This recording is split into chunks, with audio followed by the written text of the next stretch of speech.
যেই মানুষগুলো এত ঝড়ের পরেও দলটিকে ধরে রেখেছে, যেই মানুষগুলো দলকে নিয়ে গিয়েছে সাধারণ মানুষের কাছে, যেই নেতাকর্মীগুলো, যেই কর্মীগুলো নিয়ে গেছেন মানুষের কাছে, মানুষের মধ্যে ধরে রেখেছে দলগুলোকে, যেই মানুষগুলোর কারণে আজ আমরা আমাদের অবস্থান থেকে আমাদের কথাগুলো বলতে পারছি, সেই মানুষগুলোকে আবার আমরা একত্রিত করতে চাই, ঐক্যবদ্ধ করতে চাই। এবং সেই জন্যই আজকে আমাদের এই নবায়ন, মেম্বারশিপ নবায়ন করার, সদস্যপদ নবায়নের আজকের এই আনুষ্ঠানিকতা। কেন আমরা নতুন সদস্যপদ গ্রহণ করতে চাইছি না, আমি সে প্রসঙ্গে যাচ্ছি না। নেতৃবৃন্দ, স্টেজে উপস্থিত নেতৃবৃন্দ, ওনারা সুন্দরভাবে খুলে খুব সুন্দরভাবে বলেছেন, এবং এর বিষয়টি আপনারাও জানেন। আমাদের এই প্রোগ্রামটি আহ, যেমন বিএনপির প্রতিটি নেতাকর্মীর জন্য একটি অত্যন্ত আনন্দের দিন।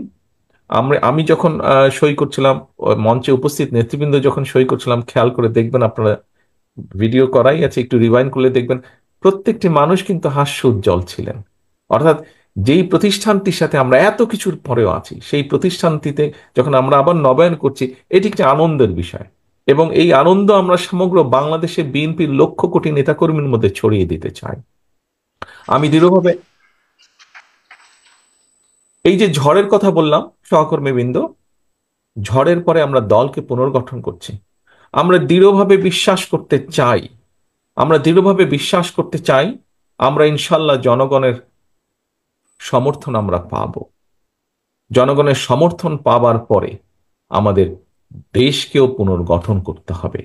দলকে যদি আমরা সঠিকভাবে পুনর্গঠন করতে না পারি, আমরা দেশকে পুনর্গঠন করতে পারবো না। দেশকে পুনর্গঠন করার জন্য, রাষ্ট্রকে মেরামত করার জন্য আমরা কিন্তু 31 দফা দেশের সামনে, দেশের মানুষের সামনে উপস্থাপন করেছি আমরা।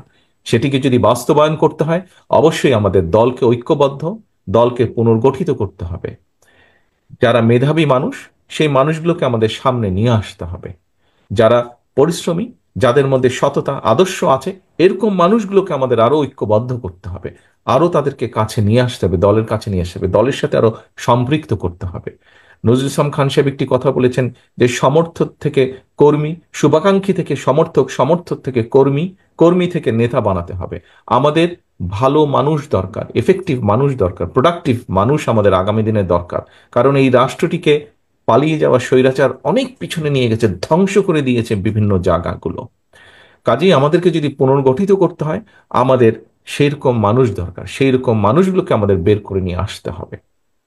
কাজেই সহকর্মীবৃন্দ, আজকে যেই কর্মসূচি আমরা শুরু করলাম, আমার সামনে আমি যেই নেতৃবৃন্দদেরকে দেখতে পাচ্ছি, এখানে আমাদের জয়েন্ট সেক্রেটারিরা আছেন, এখানে আমাদের বিভাগীয় সাংগঠনিক সহ সাংগঠনিক নেতৃবৃন্দ আছেন।